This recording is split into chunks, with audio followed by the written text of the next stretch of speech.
1/3 of, 2/3 of, 3/4 of, the rest of, a quarter of, part of, 10% of, 20% of, 30% of। इस प्रकार के शब्दों का किसी सेंटेंस में यूज अगर हुआ है तो उसके बाद प्लूरल काउंटेबल नाउन का यूज हुआ हो तो प्लूरल वर्ब का ही यूज करेंगे। बहुत ही सिंपल। हेलो स्टूडेंट्स, आज हम बहुत सारी इंग्लिश कॉम्पिटिटिव एग्जामिनेशंस के संबंध में बहुत ही इम्पोर्टेंट स्ट्रक्चर्स को डिस्कस करेंगे। ये स्ट्रक्चर्स बहुत ही इम्पोर्टेंट हैं, तो पूरा वीडियो आपके लिए बहुत इम्पोर्टेंट होने वाला है। आप किसी भी कॉम्पिटिटिव एग्जामिनेशन की तैयारी कर रहे हो, ये इंग्लिश में आती है, तो ये स्ट्रक्चर्स आपके लिए बहुत ही यूजफुल होंगे। पूरा वीडियो एंड तक जरूर देखें। सबसे पहले हम देखते हैं कि यदि किसी सेंटेंस में नो और नो के साथ में आ जाए सिंगुलर काउंटेबल नाउन, हम तो सिंगुलर वर्ब का ही यूज करेंगे। यस, फॉर एग्जाम्पल आप देखेंगे no book has been read. यहाँ आपको देखना है कि जो वर्ब का यूज हुआ है वो हैज सिंगुलर वर्ब का यूज किया गया है। सेकेंड स्ट्रक्चर को अगर हम देखें तो यहाँ नो के साथ सिंगुलर अनकाउंटेबल नाउन आएगा तो सिंगुलर वर्ब का यूज करेंगे।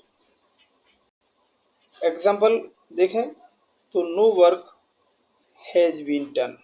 यहाँ वर्क एक अनकाउंटेबल सिंगुलर अनकाउंटेबल नाउन है, तो आप देख सकते हैं इसके साथ हमने सिंगुलर वर्ब का यूज हैज बीन किया है, राइट।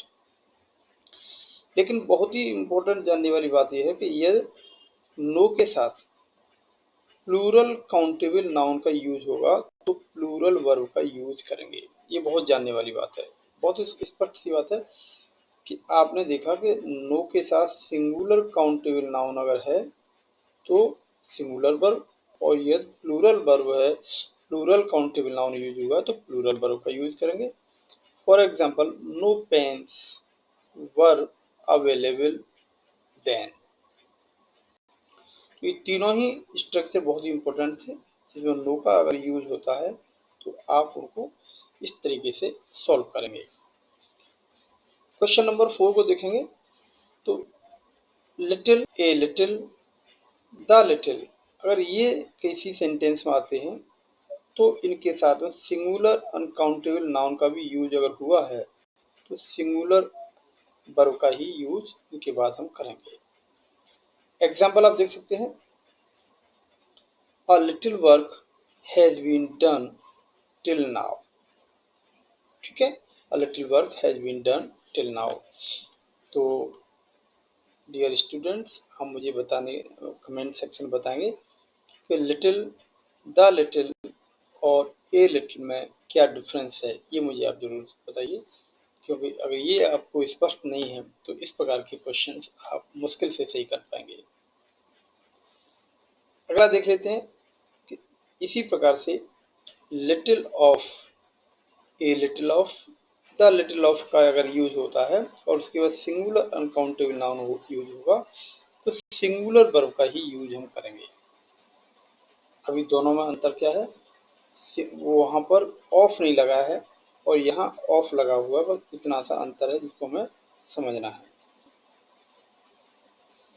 तो हमारा सेंटेंस क्या बनेगा, a little of the content has been understood. तो इस तरीके से आप ऐसे क्वेश्चंस को बड़ी आसानी से सॉल्व कर सकते हैं। ये क्वेश्चंस सभी आगामी परीक्षाओं के लिए, चाहे आप इंग्लिश रिलेटेड कोई टेस्ट की तैयारी कर रहे हो, टीजीटी, पीजीटी या एसएससी, एनडीए, सीजीएल या दूसरी कॉम्पिटिटिव एग्जाम, बैंकिंग संबंधी एग्जाम्स हैं, वहाँ इस प्रकार के क्वेश्चन जरूर पूछ लिए जाते हैं। आइए आगे देखते हैं और भी क्वेश्चंस। सो स्टूडेंट्स, आप देखेंगे रूल नंबर 6। अभी लिटिल से संबंधित हमने बहुत सारी बातें की। अब देखेंगे little, a little, the little के साथ साथ में इट, दिस, दैट, एवरीथिंग अगर आ जाए तो हमेशा सिंगुलर वर्ब का ही यूज करते हैं। बहुत सिंपल है, little of, A little of, the little of. इसके तुरंत बाद इट, दिस, दैट या फिर एवरीथिंग आ जाए तो आपको सिंगुलर वर्ब का ही यूज करना है। ये हमको बहुत ध्यान से समझना है। फॉर एग्जाम्पल आप देखिए, a little of everything is known to all. ठीक है। दूसरा example, a little of it has already been discussed.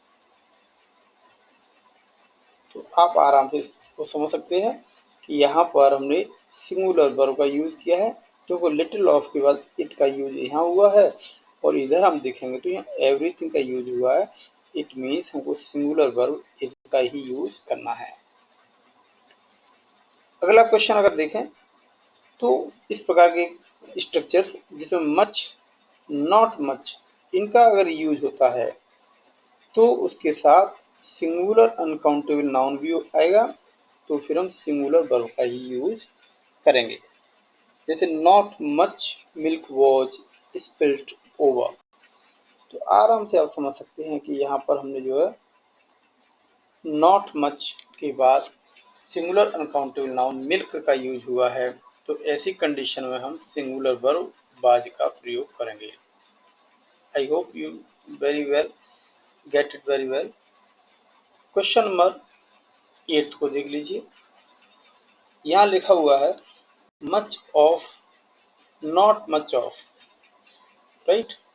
इसके साथ में यह सिंगुलर अनकाउंटेबल नाउन आता है तो सिंगुलर वर्ब का यूज करेंगे। अब उन दोनों में क्या अंतर है? अंतर यह है कि मच के बाद ऑफ का यूज किया गया है, जो कि पहले वाले स्ट्रक्चर में नहीं था, राइट। तो ऐसी कंडीशन में भी आपको सिंगुलर वर्ब का ही यूज करना है। फॉर एग्जांपल आप देख सकते हैं, not much of money has been spent on shopping. तो नॉट मच ऑफ के बाद सिंगुलर अनकाउंटेबल नाउन मनी है। तो इस तरीके से इसको बड़ी आसानी से हम सॉल्व कर सकते हैं।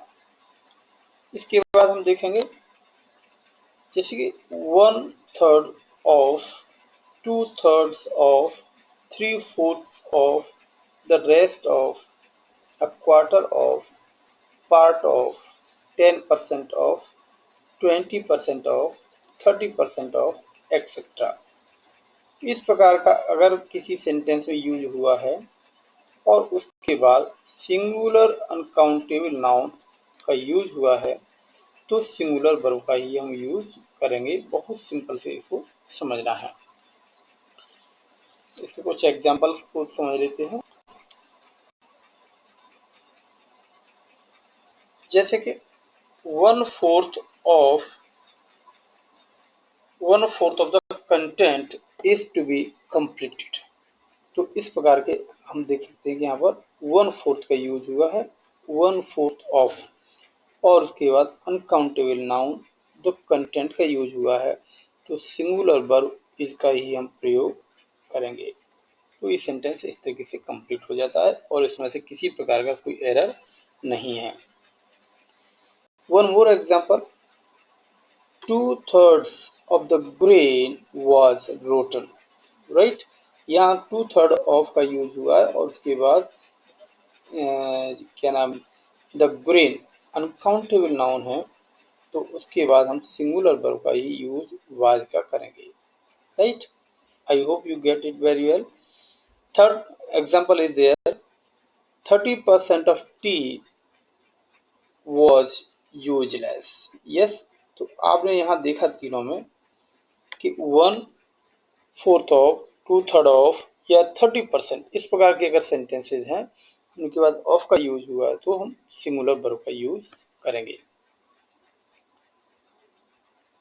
नेक्स्ट क्वेश्चन को अगर हम देखें, 1/3 of, 2/3 of, 3/4 of, the rest of, a quarter of, part of, 10% of, 20% of, 30% of।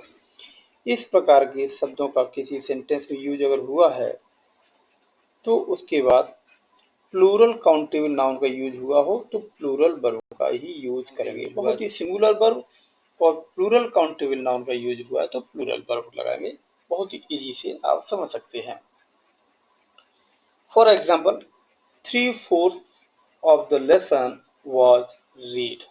यहाँ लेसन काउंटेबल प्लूरल नाउन है, that's why verb plural verb का हमने यूज किया है, राइट। सेकेंड एग्जाम्पल को देखें, 20% of the students have failed. तो 20% of के बाद द स्टूडेंट्स जो कि प्लूरल नाउन है उसके बाद हैव प्लूरल वर्ब का हमने यूज किया है, तो आप आराम से इसको समझ सकते हैं। एक और एग्जाम्पल आप देखेंगे, a quarter of lessons have been completed. तो क्वार्टर ऑफ के बाद प्लूरल काउंटेबल नाउन लेसन्स का यूज हुआ है, that is why have been plural verb का हमने यूज यहाँ पर।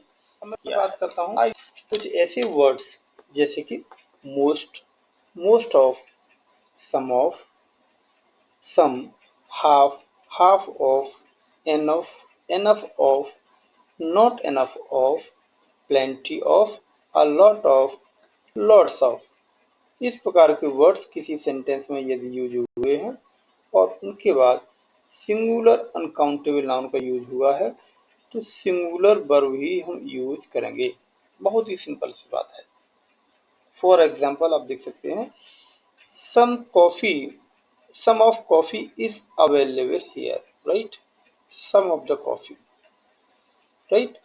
Second example, most of water was not used, right. Next example is, not enough of knowledge is being used, right. तो इस तरीके से आप इनको अच्छे से समझ सकते हैं।